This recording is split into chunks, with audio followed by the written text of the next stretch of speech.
जय माँ सारला झंकड़पुर अधिष्ठात्री माँ सारला माँ आपणक विषय अधिक बा कौन कहबी मु आपन खाली एतिकी जनाऊँच प्रभु मो दुख सबु क्षेत्र में जो भी आम दुखरे था आपन को जनबू आमको खाली उद्धार कर माँ जमीती ता संतान को घंट घोड़े रखी था पणत कानी जिते भूल कले भी ता भूल को घोड़े दे था माँ सेमिति तुम्हें तुम संतान को रक्षा कर माँ आम जिते विपदे थिले आम माँ पाठु बाहरी आसे पड़गले आम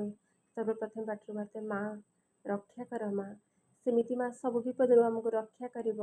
आमको सब दुख रु दूरे देव सुखरे परिणत करदेव माँ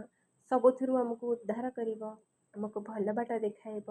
भल बुद्धि देव माँ एतिकी आपणक पाखे मोर गुहारी आमको रक्षा कर माँ जय माँ सारला भक्तंकर मंगल हो सब क्षेत्र उद्धार कर माँ एतिकी मोर अनुरोध माँ।